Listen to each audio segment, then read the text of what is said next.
దర్శి నియోజకవర్గంలో రాజకీయం రసవత్రంగా మారింది. ఇరు పార్టీ అభ్యర్థులు ఢీ అంటే ఢీ కొడుతున్నారు. ప్రధానంగా చూసుకుంటే వైఎస్ఆర్ కాంగ్రెస్ పార్టీ అభ్యర్థి మరియు తెలుగుదేశం పార్టీ, జనసేన, బీజేపీ కూటమి అభ్యర్థులు ఇద్దరు హోరాహోరీగా తలపడుతున్నారు. గెలుపు నాదంటే నాదంటూ లెక్కలు వేస్తున్నారు. అయితే వాస్తవ విషయానికి దర్శి నియోజకవర్గంలో ఈసారి ఎవరు గెలుస్తారు, ఏ అభ్యర్థికి గెలుపు అవకాశాలు ఎక్కువగా ఉన్నాయి, అసలు అభ్యర్థుల బలాలేంటి, బలహీనతలేమిటి, ప్రస్తుతం దర్శి నియోజకవర్గంలో రాజకీయంగా ఏ పార్టీ ముందంజలో ఉంది, వాళ్ళకి విజయ అవకాశాలు ఎలా ఉన్నాయో తెలుసుకునే ప్రయత్నం చేద్దాం. ముందుగా ముఖ్యంగా దర్శి నియోజకవర్గంలో వైఎస్ఆర్ కాంగ్రెస్ పార్టీ తరపు నుంచి బరిలో దిగుతున్న బూచేపల్లి శివప్రసాద్ రెడ్డి గారు, అలాగే తెలుగుదేశం పార్టీ, బీజేపీ, జనసేన బలపరిచిన అభ్యర్థి శ్రీమతి గొట్టిపాటి లక్ష్మి గారు, అలాగే కాంగ్రెస్ పార్టీ తరపున పుట్లూరి కొండారెడ్డి గారు, అలాగే ఇండిపెండెంట్ అభ్యర్థిగా మొత్తం మీదుగా 11 మంది అభ్యర్థులు బరిలో ఉన్నారు. ముందు ప్రధానమైనటువంటి పోటీ వైఎస్ఆర్ కాంగ్రెస్ పార్టీ వర్సెస్ కూటమి అభ్యర్థిగా శ్రీమతి గొట్టిపాటి లక్ష్మి గారిని ప్రకటించిన తర్వాత దర్శి నియోజకవర్గంలో రాజకీయ పరిణామాలు అనూహ్యంగా ఒక్కసారిగా మారిపోయాయి. వాస్తవానికి తెలుగుదేశం పార్టీ ఇక్కడ ఎవరిని అభ్యర్థిగా నిలబెట్టాలని చెప్పేసి అనేక తర్జన భర్జనలు పడుతున్న సమయంలో కొన్ని అనివార్య కారణాల వల్ల కొంతమంది వ్యక్తుల పేర్లు ప్రతిపాదించడం, వాళ్ళు వెనక్కి వెళ్ళిపోవటం, చివరికి శ్రీమతి గొట్టిపాటి లక్ష్మి గారి పేరు ప్రకటించిన తర్వాత ఒక్కసారిగా సోషల్ మీడియాలో క్రియేట్ అవటం, అట్లాగే దర్శి నియోజకవర్గంలో మొట్టమొదటి మహిళా ఎమ్మెల్యే అభ్యర్థిగా కూడా ఈమె పేరు రావటంతో అత్యంత ఖరీదైన ఈ నియోజకవర్గంలో అభ్యర్థులు డబ్బుల్ని మంచినీళ్ళలా ఖర్చు పెట్టగలిగితేనే ఇక్కడ గెలిచేటువంటి అవకాశాలు ఎక్కువగా ఉన్నాయి. అయితే 2024లో ఇప్పుడు ప్రధానమైనటువంటి 2 పార్టీల అభ్యర్థుల బలాలేమిటి, బలహీనత ఏమిటి తెలుసుకునే ప్రయత్నం చేద్దాం. ముందుగా వైఎస్ఆర్ కాంగ్రెస్ పార్టీ అభ్యర్థిగా బరిలో దిగుతున్న బూచేపల్లి శివప్రసాద్ రెడ్డి గారి బలాలు ఏమిటి? ఆయన దాదాపుగా 2 దశాబ్దాల పైగా ఈ నియోజకవర్గం మీద పూర్తి రాజకీయంగా కొంత అవగాహన ఉన్నమాట వాస్తవమే. వాళ్ళ నాన్నగారు ఎమ్మెల్యేగా చేశారు, ఆయన ఎమ్మెల్యేగా చేశారు. ప్రస్తుతం వాళ్ళ అమ్మగారు కూడా జడ్పీ చైర్పర్సన్గా, జడ్పీడీసీగా ఇక్కడి నుంచి ప్రాతినిధ్యం వహించారు. ఇక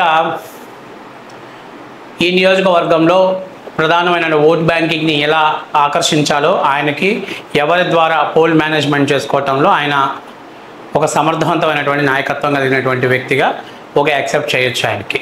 ఇక తర్వాత జగన్మోహన్ రెడ్డి సంక్షేమ పథకాలే మళ్ళీ తనకు అధికారాన్ని తీసుకొచ్చి పెడతాయని చెప్పేసి ఆయన ఒక ధీమా వ్యక్తం చేస్తున్నారు. అంతేకాకుండా బూచేపల్లి శివప్రసాద్ రెడ్డి గారు ఇక్కడ అందరికీ కూడా సుపరిచితంగా, అందరికీ పరిచయం ఉన్న వాళ్ళే కాబట్టి అది కొంత ప్లస్ అయ్యేటువంటి అవకాశం ఎక్కువగా ఉంటుంది అని చెప్పేసి వాళ్ళ కార్యకర్తల, అభిమానులు అంటే లోకల్ అనేటువంటి ఒక సిద్ధాంతాన్ని తెరపైకి తీసుకొస్తున్నారు. అది వాళ్ళ పార్టీకి కొంత ప్లస్ అవుతుందని చెప్పేసి చూసుకుంటున్నారు.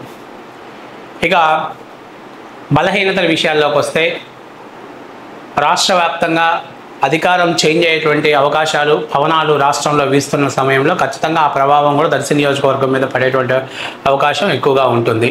అట్లాగే ల్యాండ్ టైటిలింగ్ యాక్ట్ చట్టం అనేది దర్శి నియోజకవర్గంలో ఇప్పుడు పెద్ద చర్చగా నడుస్తుంది. అది వస్తే మా భూముల వాల్యూ పడిపోతుంది, కాబట్టి మా భూముల యొక్క వాల్యూస్ని వాల్యూవే కాకుండా రిజిస్ట్రేషన్ యొక్క ఆధారిత వాల్యూ కూడా పడిపోతుంది. కాబట్టి వైఎస్ఆర్సీపీ చేసిన అతిపెద్ద బ్లండర్ మిస్టేక్ అది. ఎన్నికల టైంలో ప్రవేశపెట్టడం ద్వారా మరి అది దాని ప్రభావం కూడా దర్శి నియోజకవర్గంలో ముఖ్యంగా మేజర్ అయినటువంటి దర్శి మున్సిపాలిటీలో కానివ్వండి, గంగవరం కానీ, కుర్చేడు కానీ ఇలాంటి ప్రాంతాల్లో ఎంతవరకు ప్రభావం చూపుతుంది అనేటువంటిది రేపు పోలింగ్లో ఖచ్చితంగా కనిపిస్తుంది.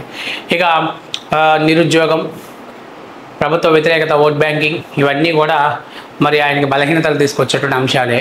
ఇక ముఖ్యంగా తీసుకుంటే డెవలప్మెంట్ అనేది ఏంటి అనేది ఎక్కువగా ప్రశ్నిస్తున్నారు.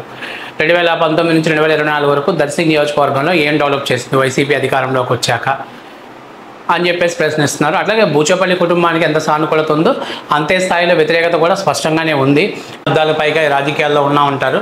మీకంటూ ఒక ట్రెండ్ అంటే అభివృద్ధి ట్రెండ్ మార్క్ ఏంటి చెప్పండి అని చెప్పేసి కూడా కొంతమంది బహిరంగంగానే ప్రశ్నిస్తున్నారు.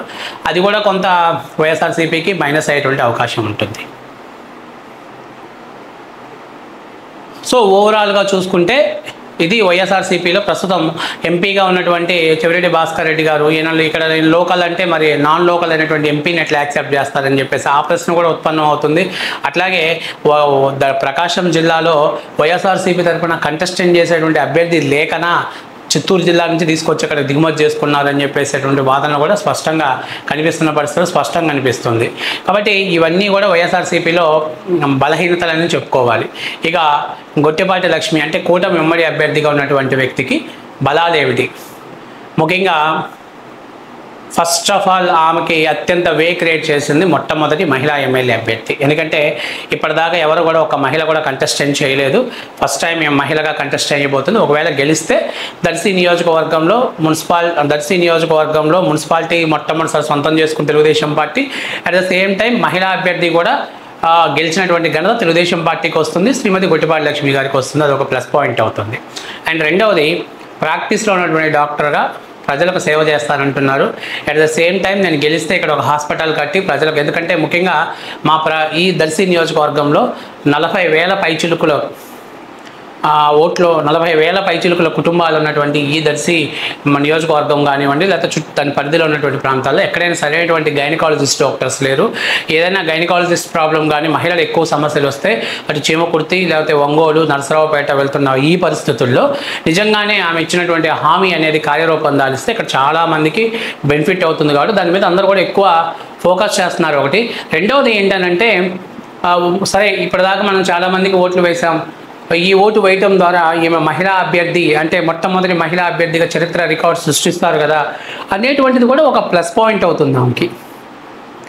ఇక 2019లో చూసుకున్నట్లయితే జగన్ ప్రభుత్వం అంటే వైఎస్ఆర్సీపీ పోటీ చేస్తున్నప్పుడు బీజేపీ జనసేన అందరూ పోటీ చేశారు. కానీ ఈరోజు వచ్చేసరికి జనసేన బీజేపీ అలాగే తెలుగుదేశం పార్టీ కూటమిగా బరిలో దిగుతుంది. అంటే ఒక ఐక్యతగా చూస్తుంది. కాబట్టి ప్రభుత్వ వ్యతిరేక ఓటు అనేది చీలకుండా ఉండేటువంటి అవకాశం ఇక ఎక్కువగా ఉంది. అట్లాగే కాంగ్రెస్ అభ్యర్థి బరిలో ఉన్నాడు బట్టి కాంగ్రెస్ అనేది వైఎస్ఆర్ కాంగ్రెస్ పార్టీ డిఎన్ఏ కాబట్టి ఎంత ఒక 5% ఓటింగ్ గెలిచినా 2% ఓటింగ్ గెలిచినా అది బూచేపల్లి శివప్రసాద్ రెడ్డి గారికి ఎగనెస్ట్గా అవుతుంది. అంటే ఆయన ఓట్ బ్యాంకింగ్ చీల్చుకునేటువంటి అవకాశం ఎక్కువగా ఉంటుంది. ఇక్కడైతే వ్యతిరేక ఓట్ బ్యాంక్ చీలే అవకాశం లేదు. ఇక తర్వాత ముఖ్యంగా చూసుకున్నట్లయితే ఈ సుదీర్ఘ రాజకీయ ప్రయాణంలో బూచేపల్లి శివప్రసాద్ రెడ్డి గారికి మరి అది అనివార్య కారణాల వల్ల కావచ్చు, ఇంకొక కారణాల వల్ల అవచ్చు, కానీ రాజకీయంగా శత్రుత్వం పెరిగిందే కానీ తగ్గిందేం లేదు. 2014లోకి వచ్చేసరికి అడపదడప బాదం మాధవరెడ్డి గారు అట్లా తెర వెనక నా మద్దతు ఇచ్చిన వాళ్ళు ఈరోజు ఈ గొట్టిపాటి లక్ష్మి గారికి మద్దతు ఇచ్చే వాళ్ళ సంఖ్య పెద్ద ఎత్తున పెరిగిపోయింది. మద్దిశెట్టి వేణుగోపాల్ కానివ్వండి, లేకపోతే మోగొంట కుటుంబం కానివ్వండి, అట్లా అంటే ప్రకాశం జిల్లా దర్శి నియోజకవర్గ రాజకీయంతో అవినాభావ సంబంధం ఉన్న వాళ్ళ సంఖ్య ఎక్కువ మద్దతు అనేది గొట్టిపాటి లక్ష్మి గారికి రావటం జరుగుతుంది. కాబట్టి ఇది కూడా ఒక అడ్వాంటేజ్గా ఆమె కలిసి వచ్చే అంశం. అలాగే కేంద్రంలో ఎన్డీఏ గవర్నమెంట్ వస్తుంది, రాష్ట్రంలో తెలుగుదేశం పార్టీ రావాలి అనేటువంటిది ఒక స్పష్టమైనటువంటి వే క్రియేట్ అవుతుందంటే ఆ వేలో ఖచ్చితంగా ఏమి కలిసి వచ్చే అంశం. ఇక ప్రభుత్వ ఉద్యోగస్తుల ఓట్ బ్యాంకింగ్ కూడా చూసుకున్నట్లయితే గతం మేము చూసుకుంటే ఈసారి ప్రభుత్వ వ్యతిరేక ఓట్ బ్యాంకింగ్ అనేది వీళ్ళకి కలిసి వచ్చే అంశం. ఇక ప్రధానమైనటువంటి అస్త్రాలు కొట్టెపాటి అనేటువంటి ఒక కుటుంబం, రాజకీయ నేపథ్యం ఉన్నటువంటి కుటుంబం నుంచి రాజకీయ నేపథ్యం ఉన్నటువంటి కుటుంబం నుంచి రావటం కూడా ఒక రకంగా చూసుకుంటే ప్రకాశం జిల్లా రాజకీయాలలో కొట్టెపాటి కుటుంబానికి ఒక అవినాభావ సంబంధం ఉంది. సో ప్రకాశం జిల్లాలో ఎక్కడికైనా వెళ్ళి ఎక్కడైనా పోటీ చేసేటువంటి ఒక బ్రాండ్ లేకపోతే ఒక పేటెడ్ హక్కు ఉన్నటువంటి కుటుంబం గొట్టిపాటి కుటుంబం. అది మాటూరులో చేయొచ్చు, అద్దెంకిలో చేయొచ్చు, ఎక్కడైనా కానీ కంటెస్టెంట్ చేయొచ్చు. ప్రకాశం జిల్లా రాజకీయాలలో వాళ్ళకు ఒక సుస్థిర స్థానం ఉంది. కాబట్టి ఆ గొట్టిపాటి కుటుంబం నుంచి వచ్చినప్పుడు ఈ లోకల్ నాన్ లోకల్ అనే కాన్సెప్ట్ అసలు ఎవరు కూడా యాక్సెప్ట్ చేసే పరిస్థితిలో లేరు. సో అది కూడా ఒక ప్లస్ అడ్వాంటేజ్ అవుతుంది. అయితే ఆర్థికంగా బూచేపల్లి కుటుంబాన్ని తట్టుకోగలరా, నిలబడగలరా, ఖర్చు పెట్టగలరా? ఎందుకంటే ఇది డబ్బే ప్రాధాన్యత రాజకీయంగా నడుస్తున్నటువంటి ఈ నియోజకవర్గంలో ఖచ్చితంగా డబ్బు అనేది ఒక ప్రాధాన్యతమైనటువంటి అంశం. సో వాటితో పాటు ఇవన్నీ కూడా ఆమె కలిసి వచ్చే అంశాలు. ఇక బలహీనత విషయాల్లోకి వస్తే చాలా తక్కువ టైమ్స్లో నియోజకవర్గంలోకి రావటం, అట్లాగే వైఎస్ఆర్సీపీ పార్టీలో నుంచి వచ్చిన వాళ్ళు, గతంలో తెలుగుదేశం పార్టీలో ఉన్నవాళ్ళు, మొత్తం మీద కూడా పెద్ద సంఖ్యలో తెలుగుదేశం పార్టీకి నాయకత్వం ఉన్నప్పటికీ కూడాను నాయకత్వం మధ్య సఖ్యత లేదు. సో ఇది ఒకటి మెయిన్ చాలా పెద్ద ప్రాబ్లము వీళ్ళకి. వీళ్ళ మధ్య యూనిటీ అనేది, సఖ్యత అనేది లేకపోవటం అనేది కొంచెం ఇబ్బందికరమైన విషయమే. అలాగే చిన్న చిన్న విషయాలన్నీ కూడా బయటపడిపోయి అక్కడ జరుగుతుంది. ఎందుకంటే ఇంత పెద్ద మద్దతు నాకు తెలిసినంత వరకు ఒక నాయకురాలికి ఇంతమంది సపోర్ట్ ఇవ్వడం అనేది నాకు దర్శి చరిత్ర ఇంతవరకు జరగలేదు. కాబట్టి దాన్ని పోల్ మేనేజ్మెంట్ వైపు మలిపించుకోవడంలోనే వాళ్ళ యొక్క మైండ్ సెట్ కానీ క్రియేట్ చేయగలిగితే సక్సెస్ సాధిస్తారు.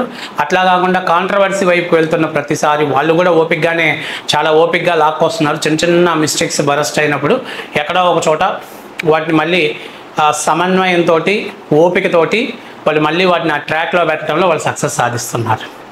కాకపోతే ఒక విషయం ఏంటంటే ఇక్కడ పనిచేసేటువంటి అంటే పార్టీ కోసం పనిచేసేటువంటి స్ట్రెంత్ ఎక్కువగా ఉంది, ఐక్యత తక్కువగా ఉంది వీళ్ళ దగ్గర. అక్కడేమో నాయకత్వం ఎక్కువగా ఉంది, లీడర్షిప్ అనేది ఎక్కువగా ఉంది, వర్క్షిప్ అనేది తక్కువగా ఉంది. అక్కడ చేసేవాళ్ళు కూడా వాళ్ళే మెయింటైన్ చేస్తున్నారు. పెద్దగా ఎక్కడ 1-2 తరపు నుంచి ఓవరాల్గా చూసుకుంటే మాత్రం నాకు తెలిసినంతవరకు దర్శి నియోజకవర్గంలో ఒక అభ్యర్థికి ఇన్ని ప్లస్ పాయింట్స్ రావటం అనేది బహుశా కొట్టిపాటి లక్ష్మి గారికే అది సాధ్యమైందని నేను అనుకుంటున్నా. ఇక బూచేపల్లి అండ్ శివప్రసాద్ రెడ్డి గారు పొలిటికల్స్ గేమ్ ఎలా ఆడుతున్నారో కూడా చెప్తాను వినండి. ఎప్పుడైతే గుట్టిపాటి లక్ష్మి గారు నియోజకవర్గంలోకి ఎంట్రీ అయ్యారో బూచేపల్లి శివప్రసాద్ రెడ్డి గారు ఎత్తుకున్నటువంటి ఏకైక సిద్ధాంతం ఏంటంటే నేను లోకల్, ఆమె నాన్ లోకల్, నేను లోకల్, ఆమె నాన్ లోకల్.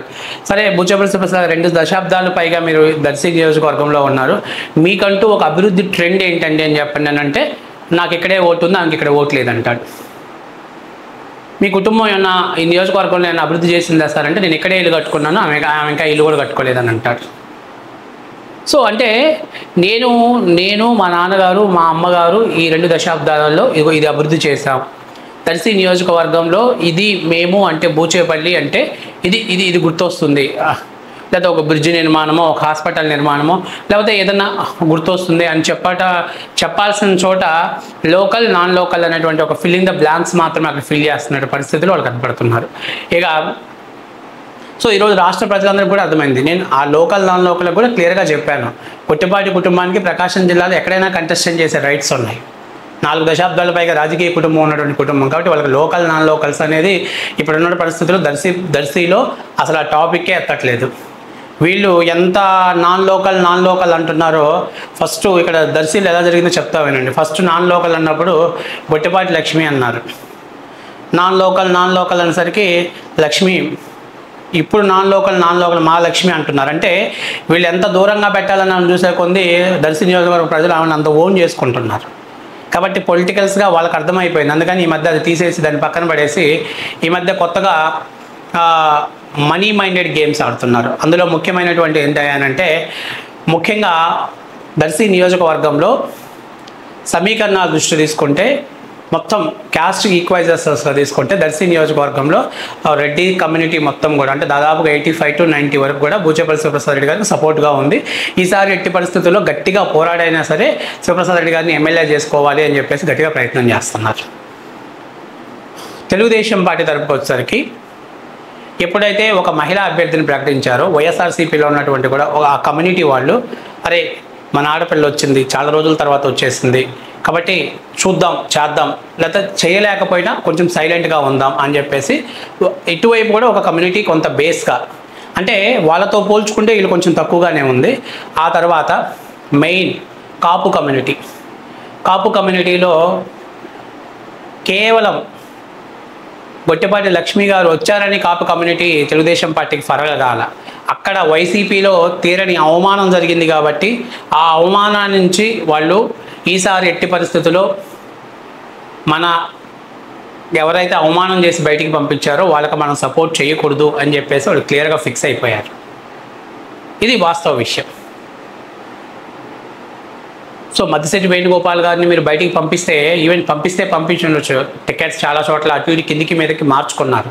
కానీ ఆయనతో కూర్చొని మాట్లాడి సామరస్యంగా సో ఈ తప్పనిసరి పరిస్థితుల్లో ఈ సీట్ వేరే వాళ్ళకి కేటాయించాల్సి వస్తుంది, లేకపోతే పార్టీ పరమైన భవిష్యత్తు. ఎందుకంటే ఈవెన్ అనౌన్స్మెంట్ చేసేసారు, కనీసం ఆయనకి అపాయింట్మెంట్ కూడా ఇవ్వలేదు. ఎట్ ద సేమ్ టైం 4 సంవత్సరాలు ఆయన ఫైట్ చేసింది సొంత వైసీపీ కార్యకర్తలతోటే. ఎవరైతే ఈరోజు టికెట్ ఎక్స్పెక్ట్ చేస్తున్నాడో ఆ అభ్యర్థితో ఆయన ఫైట్ చేశాడు, ఆ అభ్యర్థి యొక్క సోషల్ మీడియాతో ఫైట్ చేశాడు. కాబట్టి అది ఎంతో కొంత వాళ్ళకు కొంత ఎఫెక్ట్ చూపిస్తుంది. అయితే వీళ్ళు ఏం చేశారంటే తెలుగుదేశం పార్టీకి దూరంగా జరుగుతున్న అసంతృప్తి కాపులు అని చెప్పేసి తనకు అనుకూలమైన కొన్ని డబ్బా ఛానల్స్ చేత ప్రచారం చేయించాడు. ఈ ప్రచారం చేసిన తర్వాత ఇంకా తెలుగుదేశం పార్టీకి బాగా ప్లస్ అయింది. అరాకొర మనశ్శాంతితో ఉన్న వాళ్ళు కూడా అరే బాబు మనం ఎక్కడ బయటపడతాము, మనం ఎందుకు అవుతాము, మనం అసలు ఈసారి ఎట్టి పరిస్థితుల్లో లక్ష్మీ గారికి చేయాలని ఉన్నాం కాబట్టి అని చెప్పేసి అరాకొర ఉన్న వాళ్ళు కూడా మొత్తం కూడా మళ్ళీ తెలుగుదేశం పార్టీలోకి ఫుల్ యాక్టివ్ అయిపోయారు. సో ఆ యాక్టివ్ అవటానికి కూడా తెర వెనక సూత్రధారులు ఒక బ్యాక్ ఎండ్ వర్క్ చేయడంలో బూచేపల్లి గారు సక్సెస్ సాధించారు. నేను ఒక మాట చెప్తున్నాను, మరి ఆయన అదృష్టమో దరిద్రమో నాకు తెలియదు, కానీ ఈరోజు మొత్తం కూడా యాక్టివిటీ అయిపోయి అరాకొర ఉన్న వాళ్ళు కూడా శుభ్రంగా వచ్చేసి కండవ కప్పేసుకొని పార్టీలో పనిచేసే పరిస్థితులు తెలుగుదేశం పార్టీలో కనిపించేస్తారు. ఇక తెలుగుదేశం పార్టీకి ఇంకా ప్రధానమైనటువంటిది బీసీలు. తెలుగుదేశం పార్టీకి ఎప్పుడూ కూడా బీసీలు ఒక ఆస్తి. కొన్ని రాజకీయ సమీకరణాల వల్ల దర్శిలో కొంత బీసీలకు రాజకీయ ప్రాధాన్యత తగ్గినప్పటికీ కూడాను వాళ్ళు ఎప్పుడు కూడా తెలుగుదేశం పార్టీ మా పార్టీ అనేటువంటిది. ఎందుకంటే 2009లో తెలుగుదేశం పార్టీ జెండా నిలబెట్టడంలో కీలక పాత్ర పోషించింది బీసీలే. ఎందుకంటే ఆ రోజు ప్రజారాజ్యం పార్టీ ఏర్పడి మత్స్యటి వేణుగోపాల్ గారు కంటెస్టెంట్ చేస్తున్నారు.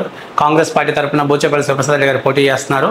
చాలా తక్కువ టైంలో నామినేషన్కి తక్కువ టైంలో మణి వెంకటరమణ గారు రావటం, వచ్చినప్పటికీ చాలామంది అన్నారంటే Congress versus to PRP, so Telugu Desam party లేదు అని అన్నారు. కానీ ఆ టైంలో తెలుగుదేశం పార్టీ గట్టిగా బ్యాక్ ఎండ్ నుంచి సపోర్ట్ చేసి పార్టీ కోసం పనిచేసింది బీసీలు. ఆ రోజు సెకండ్ ప్లేస్లో తీసుకురాగలిగారు. ఇంకొక 7,000 కానీ గట్టిగా ట్రై చేయగలిగి ఉంటే ఆ రోజు ఖచ్చితంగా తెలుగుదేశం పార్టీ సీట్ కొట్టేది. సో అంత గ్రౌండ్ వర్క్ చేయడంలో, పార్టీని ఓన్ చేసుకోవడంలో బీసీలు కీలక పాత్ర పోషించారు. సో ఈరోజు కూడా ఖచ్చితంగా బీసీలు అంతా కూడా తెలుగుదేశం పార్టీ వైపే ఉన్నారు. దాదాపుగా 68 నుంచి 72% తెలుగుదేశం పార్టీ వైపునే బీసీలు ఉన్నారు. ఒక 28 నుంచి 32% మాత్రమే వైఎస్ఆర్సీపీ తరపున ఉన్నారు. ఇది వాస్తవ విషయం. బీసీలు తెలుగుదేశం పార్టీని వేరుగా చేసి చూసే పరిస్థితిలో రాష్ట్రం మొత్తంలో ఎక్కడా లేదు. 2019లో ఎక్కడో చిన్న మిస్టేక్ జరిగింది. ప్రజలు ఏదో జగన్మోహన్ రెడ్డి గారికి అదే మన చిన్న ఆయన చచ్చిపోయినాడు అది ఇదేదో చెప్తుంటే సరే పోనీలే ఒకసారి అని చెప్పి చేశారు. సో మొత్తం మీద జరిగింది. కానీ 2024లో బీసీలు తెలుగుదేశం పార్టీకి సాలిడ్గా ఉన్నారు. అందుకని చెప్పేసి మనీ మేనేజ్మెంట్ ఎలా చేస్తున్నారో చెప్తా వినండి. వాస్తవానికి దర్శి నియోజకవర్గంలో పోస్టల్ బ్యాలెట్ ఓట్స్ చూసుకున్నట్లయితే ఈరోజు ఎన్డీఏ గవర్నమెంట్ కానీ ఎలక్షన్ కమిషన్ కానీ పోస్టల్ బ్యాలెట్లో కొత్త సిస్టమ్ తీసుకొచ్చింది.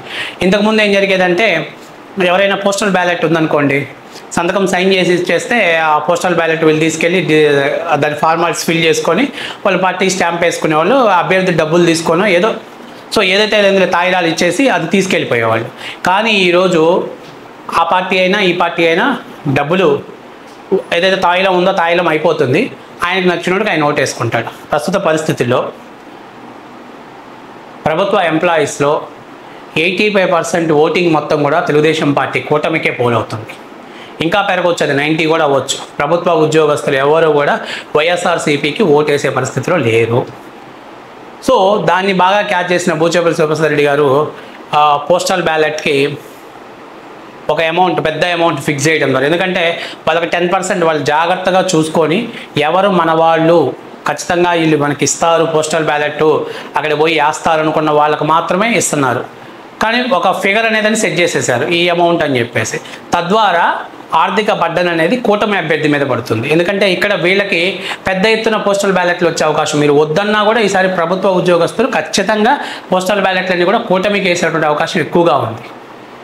సో దానివల్ల ఫైనాన్షియల్స్ బర్డన్ క్రియేట్ చేయడం కోసం వాళ్ళు ఒక హై రేంజ్ ఫిగర్ అనేదాన్ని ఒక అమౌంట్ అనేదాన్ని కోట్ చేసుకోవడం జరిగింది.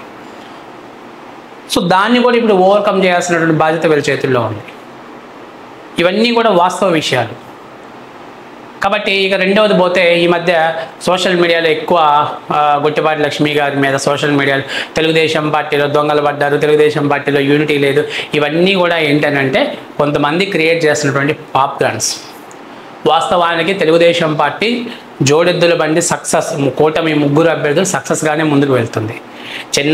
ఎక్కడో చిన్న మిస్టేక్స్, సొంత పార్టీ ఒక పార్టీ సింబల్ మీద పోటీ చేసేవాళ్ళకి చిన్న ఇబ్బందులు ఉన్నాయి. అవన్నీ చోట్ల జరుగుతున్నటువంటి అంశాలే. నాయకత్వంలో చిన్న యుగో ఇబ్బందులు ఉంటాయి, అన్నీ జరిగే చోట జరిగేది. కాకపోతే దాన్ని ఏంటని అంటే కొంతమంది ఛానల్స్ని ప్రోత్సహించి బ్యాక్ సైడ్ నుంచి ఏదో మద్దిశెట్టి వేణుగోపాల్ గారి మీద ఎట్లా అయితే కాంట్రవర్సీ క్రియేట్ చేసి ఆయన్ని దర్శి నియోజకవర్గంలో ఆయనకు ఒక ఇమేజ్ని దెబ్బతీశారో అలా కూటమి అభ్యర్థి ఇమేజ్ దెబ్బతీయాలని చెప్పేసి ఒక మైండ్ సెట్ గేమ్ ఆడుతున్నారు. అయితే మద్దిశెట్టి వేణుగోపాల్ గారికి గొట్టిపాటి లక్ష్మి గారికి ఉన్న తేడా ఏంటంటే ఇక్కడ ఈ అభ్యర్థి మీద ఫుల్ ఫ్లడ్జ్డ్గా కార్యకర్తల దగ్గర నుంచి నాయకులు అందరికీ కూడా ఒకటే, మన అమ్మాయిని గెలిపించుకోవాలి, ఈసారి అసెంబ్లీకి పంపించుకోవాలి, ప్రజల్లో కూడా ఒక డాక్టర్ని ఇక్కడ గెలిపించుకోవాలి, ప్రజలకి సేవ చేస్తుంది ఖచ్చితంగా అనేటువంటి ఒక మైండ్ సెట్ ఆల్రెడీ ఆమె మీద అభిప్రాయం ఏర్పడినప్పుడు నువ్వు ఇలాంటివి ఎన్ని కాంట్రవర్సీలు క్రియేట్ చేసినా అవన్నీ ఆమెకు ప్లస్ అవుతుంది కానీ మైనస్ అవ్వట్లా. ఈ మధ్య కొత్తగా బూచేపల్లి శివప్రసాద్ రెడ్డి గారికి ఈరోజు ఓట్ బ్యాంకింగ్ అంటే ఇక రెడ్డిస్ తర్వాత ఇక బీసీలలో విశ్వ ప్రయత్నాలు చేశాడు, కాపుల్లో చిలుద్దామని ప్రయత్నం చేశాడు, అట్రఫ్లాప్ అయిపోయింది. ఇక బీసీలలో ట్రై చేశాడు, ఏదో ఒక 4-5% సక్సెస్ సాధించాడు. ఇక తనకి బాగా బేస్డ్ కమ్యూనిటీ బేస్ అయినటువంటి ఎస్సీ ఎస్టీ ఓట్ బ్యాంకింగ్ని కొల్లగొట్టాలి, ఆ ఓట్ బ్యాంకింగ్నే ప్రధానంగా మన వైపు తిప్పుకోవాలని చెప్పేసి పెద్ద ఎత్తున డబ్బును ఖర్చు పెట్టైనా సరే దాన్ని మన వైపు తిప్పుకోవాలని చెప్పేసి చేస్తే ఈ మధ్య కాంట్రవర్సీలు ఏదో మేడం గారు అక్కడికి రావట్లేదు ఇక్కడ రావట్లేదు. నాకు తెలిసి చాలా తక్కువ టైంలో ఒక మహిళా అభ్యర్థి ఇంత పెద్ద ఎత్తున ప్రచారం జరగడం అనేది చాలా రేర్గా జరిగినటువంటి పరిస్థితి. అయినప్పటికీ కూడా ఈ కాంట్రవర్సీలన్నింటినీ కూడా క్రియేట్ చేయడం ద్వారా ఆమెకేదో పొలిటికల్గా మైలేజ్ దెబ్బతింటుందని అనుకుంటున్నాం, కానీ ఆ పొలిటికల్స్గా ఇంకా సస్టైన్స్ అయ్యి ముందుకెళ్ళేటువంటి అవకాశం ఎక్కువ కనిపిస్తుంది.